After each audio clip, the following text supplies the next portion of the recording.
Welcome to another episode of Spotlight Murders, where we explore the untold stories behind the entertainment industry's most tragic deaths. I'm your host, Kieran Caldwell, and today we're diving into one of the most complex, tragic, and compelling stories in music history: the life of Marvin Gaye. When you hear, "I heard it through the grapevine," or "What's going on?" you're listening to pure genius. But behind those smooth vocals and that 3-octave range was a man wrestling with demons that would ultimately destroy him. This is the story of Marvin Gaye Jr., a story that begins not with fame and fortune, but with fear, control, and a father who would one day pull the trigger that ended his son's life.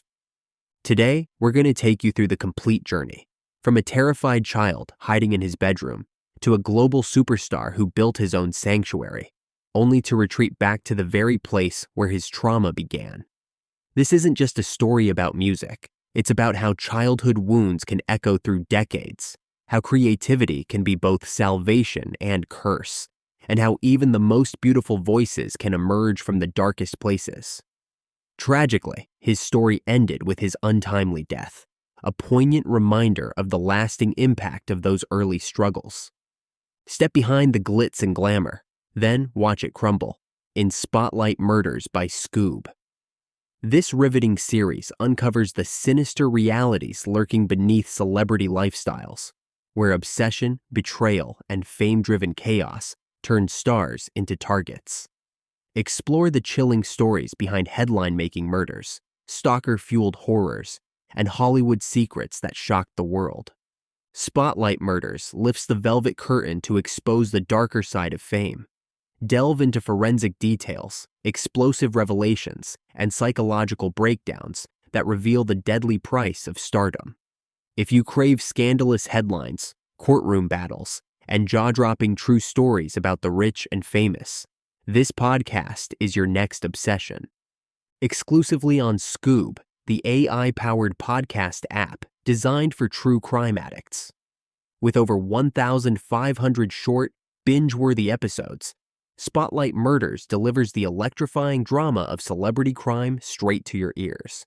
Follow now and dive deep into the deadly world of fame. Now let's get back to the tragic story of Marvin Gaye. Picture this: Washington, D.C., 1939. A baby is born who will one day create some of the most sensual, spiritual music ever recorded. But Marvin Gaye Jr. entered a world that was anything but peaceful. His father, Marvin Gaye Sr., was a preacher in the House of God, a strict Christian denomination that blended Judaism and Pentecostalism. But don't let the religious title fool you. This wasn't a man of compassion. Born into poverty in Kentucky in 1914, one of 13 siblings, Marvin Sr. had experienced his own brutal childhood, and like too many abuse victims, he became an abuser himself. The Gaye household, and yes, that's spelled G-A-Y, Marvin would add the E later, was ruled with an iron fist wrapped in religious doctrine. Everything that brought joy to children was forbidden. No athletics, no dancing, no movies, no television, no popular music. The daughters couldn't wear makeup or dress fashionably. The children had to memorize biblical scriptures and follow a strict curfew. But here's what makes this even more disturbing. Marvin Sr. took pleasure in the fear he created. He would make the children wait in their rooms, knowing he was coming with his belt. The anticipation of violence was often worse than the violence itself. Young Marvin would sit there, hearing his father's footsteps, knowing what was coming. And the family had another secret that added layers of complexity to an already toxic environment. Marvin Sr. had an unusual habit. He would wear his wife's clothing, including her wigs and shoes. 5 of his siblings were homosexual, and later in life, Marvin Jr. would admit to his own interest in women's clothing, though he emphasized he wasn't attracted to men. This wasn't just a household of physical abuse. It was a place where identity itself was fractured and confused. The stress was so intense that all the Gaye children suffered from persistent bedwetting, a clear sign of psychological trauma. And this only made their father angrier, creating a vicious cycle of shame and punishment. But here's the thing about oppression. Sometimes it creates unexpected sanctuaries. For Marvin, that sanctuary was music. At age 3, young Marvin first sang in church. Even as a toddler, his voice was extraordinary. By the time he could properly hold himself up, he was a choir soloist. He taught himself to play the church organ and the family piano, completely by ear, never needing sheet music. Music wasn't just talent for Marvin, it was survival. His father only allowed religious music when he was around, but Marvin found ways to explore other sounds. Music became his escape, his refuge from the chaos at home. It was the one thing that was purely his. When Marvin reached high school at Cardozo, he formed a band with friends. They were heavily influenced by rhythm and blues, James Brown, Jackie Wilson, and especially Sam Cooke. Cooke's influence was so profound that in 1957, Marvin decided to add an E to his surname. Marvin Gaye was born not just from artistic inspiration, but from a desire to transform himself into something new. But the pressure at home was becoming unbearable. At 18, Marvin made a desperate move. He dropped out of high school in his junior year and enlisted in the Air Force. He dreamed of flying jets, of literally soaring above his problems. Instead, he found himself doing menial tasks under military regimentation that reminded him too much of home. So Marvin did what he would do many times throughout his life when trapped. He found an escape route. He feigned illness to get an honorable discharge and returned to Washington, D.C. Back home, he dove into the local music scene, performing with street corner doo-wop groups. He formed the Marquis, taking the lead tenor position. And here's where fate intervened. During a local performance, they caught the attention of Bo Diddley, who was on the verge of major success. Through Diddley's help, the Marquis recorded their first single, Hey Little Schoolgirl, and Wyatt Earp. The moderate success of this record gave Marvin the confidence to audition for the Moonglows, who immediately offered him the lead singer position. With the Moonglows, Marvin moved to Chicago and recorded multiple singles for Chess Records. They toured extensively, and it was during a performance in Detroit that Marvin's life changed forever. His distinctive tenor voice and impressive 3-octave range caught the attention of a man who would become a legend himself, Berry Gordy Jr., the founder of Motown Records. In 1961, Gordy signed Marvin to Motown. The boy who had been silenced and beaten for years was about to become one of the most celebrated voices in American music. Berry Gordy Jr. was a genius at creating what he called the sound of young America, a perfect fusion of rock and roll, gospel, and rhythm and blues that could reach across racial lines. As Marvin himself put it, they were making black dance music that captivated white youth. But Motown wasn't just about music for Marvin. It's where he met Anna Gordy, Berry's sister. She was 37 to his 20, but age was just a number when it came to their connection. Anna became not just his lover, but his muse, the woman for whom he sang. They married in January 1961. Marvin's early success was steady, if not spectacular. Stubborn Kind of Fellow, Hitchhike, Can I Get a Witness? But then came Pride and Joy, his breakthrough top 10 single that catapulted him into genuine stardom. The mid-1960s saw Marvin explode into the mainstream with hits like Ain't That Peculiar, I'll Be Doggone, and How Sweet It Is to Be Loved by You. His duet, It Takes Two, made him a worldwide phenomenon, putting him on magazine covers across the globe. But success came with temptations, and Marvin began his lifelong struggle with substance abuse. Fame brought wealth and glory, but it also brought drugs. Meanwhile, his marriage to Anna was becoming complicated. Despite their love, Marvin's behavior began to mirror some of his father's worst traits, becoming controlling and sometimes violent. Anna's inability to conceive added strain to their relationship. In 1965, they became so desperate that Anna actually feigned pregnancy before they eventually adopted a son, Marvin III. During this period, Marvin found both personal and professional chemistry with Tammy Terrell. Their recording partnership produced some of the most beloved duets in music history. Ain't No Mountain High Enough, Your Precious Love, Ain't Nothing Like the Real Thing, and You're All I Need to Get By. This partnership was tragically cut short when Terrell was diagnosed with a brain tumor. Her illness and eventual death in 1970 devastated Marvin. It was around this time that he released what would become his signature song, I Heard It Through the Grapevine. But success wasn't healing Marvin's wounds, it was exposing them. By the early 1970s, Marvin's behavior was becoming increasingly erratic. The pressure of fame, his turbulent marriage, and his growing drug use were creating a perfect storm. He began retreating from his professional obligations, avoiding public appearances, concerts, and even studio sessions. The breaking point came after a heated dispute with Anna.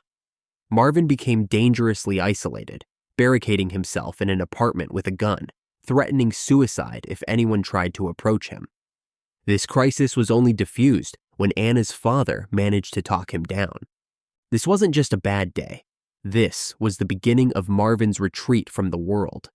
He was becoming increasingly reliant on drugs, particularly cocaine, which was exacerbating his mental health issues. The man who had found salvation in music was now finding it harder and harder to create. But even in his darkest moments, Marvin wasn't finished. When he did emerge from his self-imposed exile, he created some of his most powerful work. His resurgence in the music scene brought him back into the spotlight. But with it came all the old pressures and new demons. The touring schedule was relentless, and Marvin found himself spending enormous amounts on cocaine just to cope with the demands. His drug use brought erratic behavior. He was consistently late for rehearsals, brusque with colleagues, and increasingly paranoid. This paranoia wasn't just in his head affecting his mood. It was changing his behavior in alarming ways. Marvin began believing he was being watched or followed. He started collecting weapons, including a machine gun, and insisted on wearing a bulletproof vest at all times, except when performing on stage. Poor tour management was steering his career toward financial collapse, adding stress to his existing anxieties.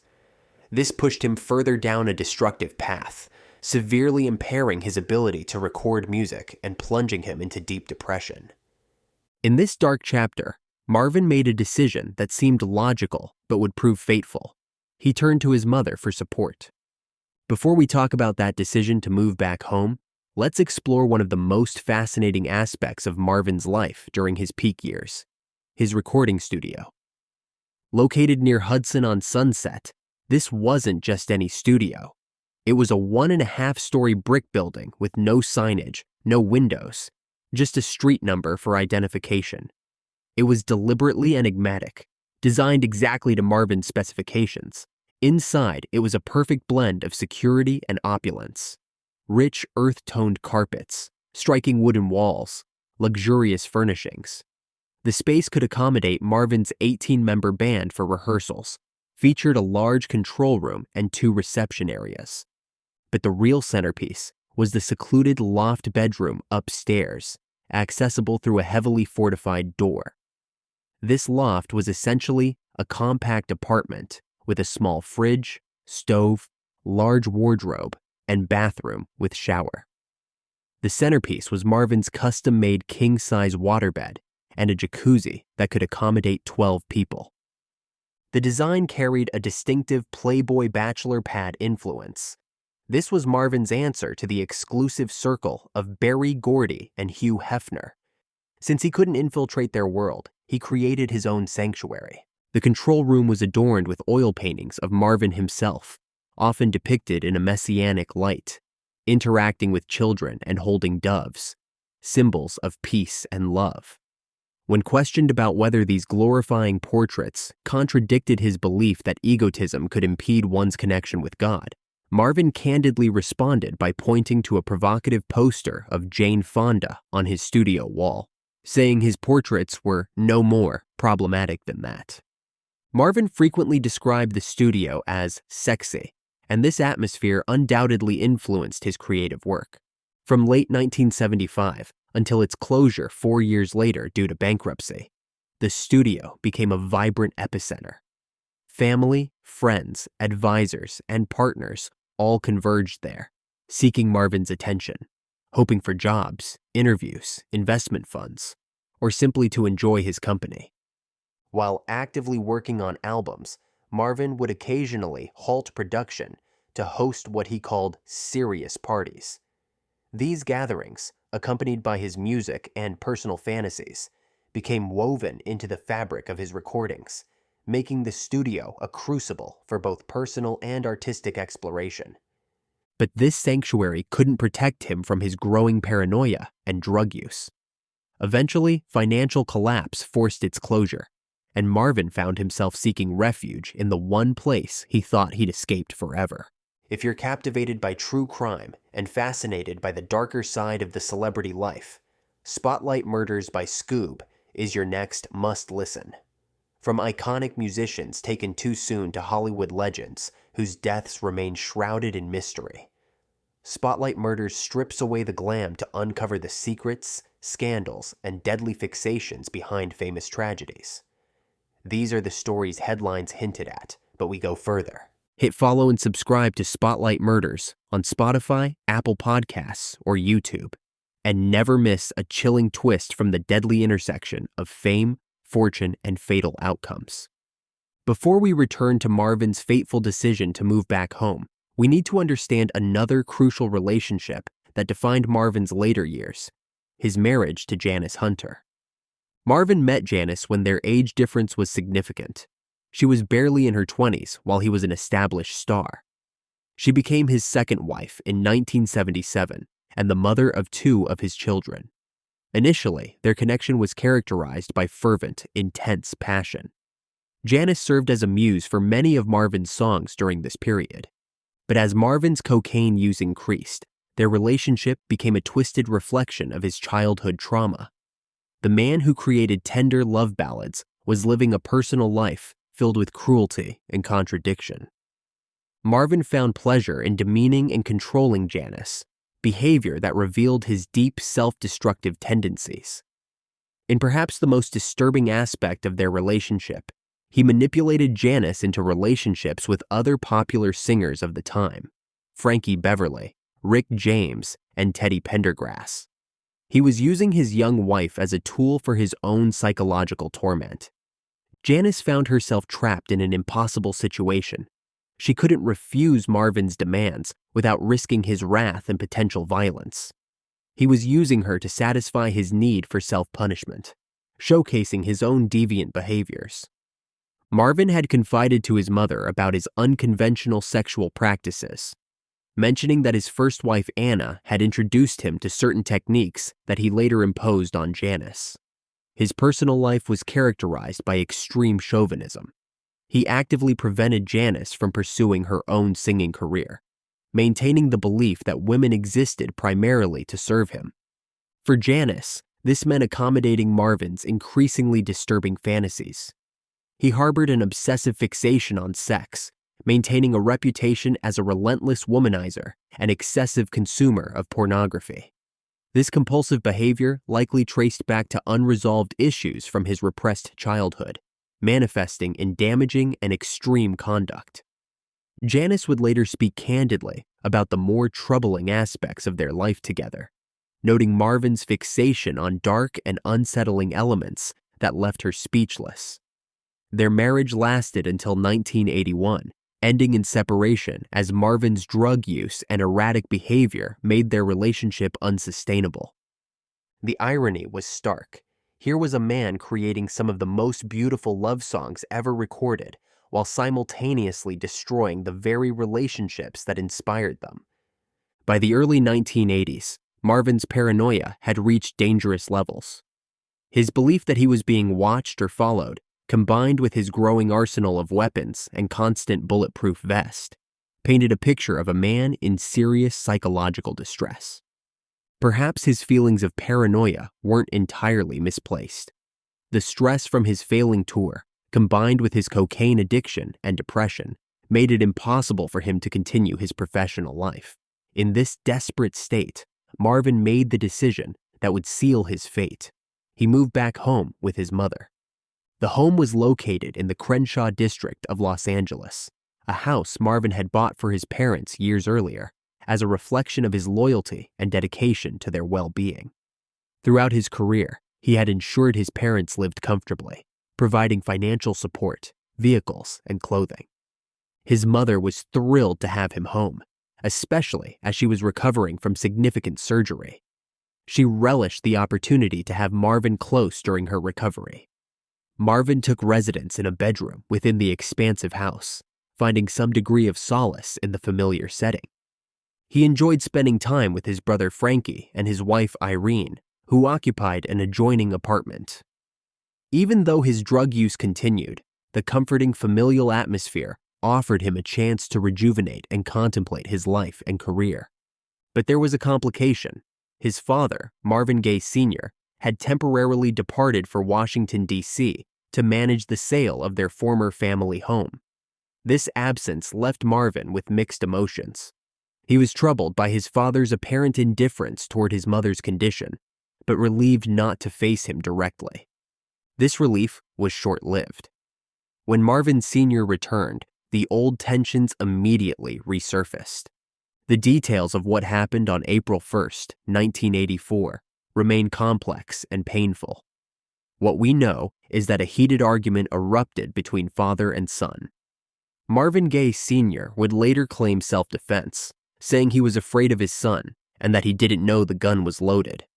During the investigation, medical evaluation revealed that Gaye Sr. had several bruises on his body and a walnut-sized tumor in his pituitary gland at the base of his brain.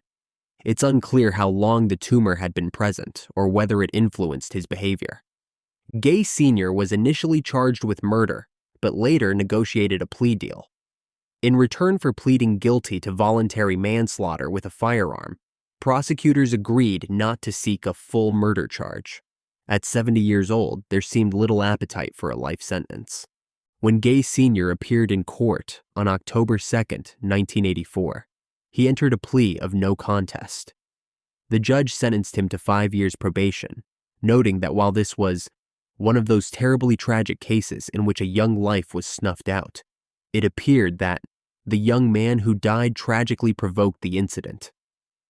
In a later interview, Gaye Sr. recounted the shooting. "I pulled the trigger. The first one didn't seem to bother him. He put his hand up to his face like he had been hit with a pellet. Then I fired again. This time I heard him say, 'Oh,' and I saw him going down. He claimed he was just trying to keep him back off me." When asked the heartbreaking question of whether he loved his son, Gaye Sr. provided a chilling response. "Let's say that I didn't dislike him."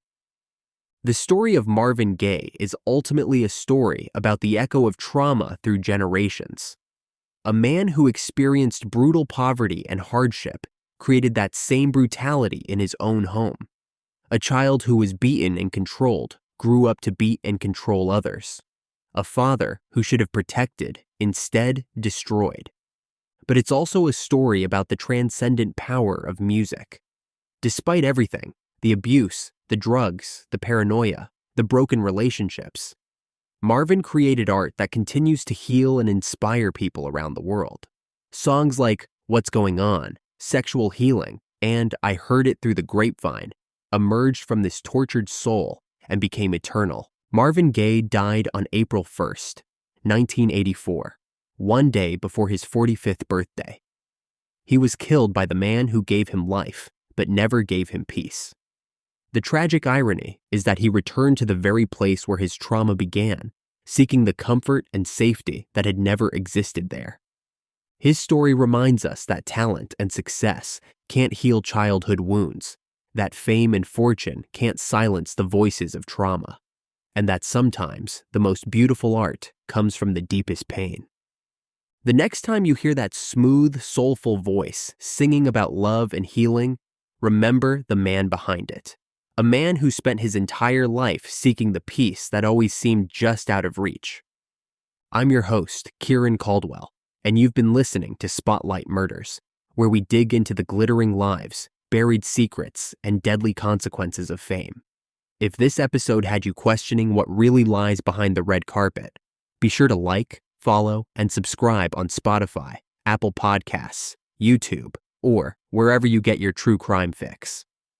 Still craving the twisted truth behind celebrity scandals and shocking crimes?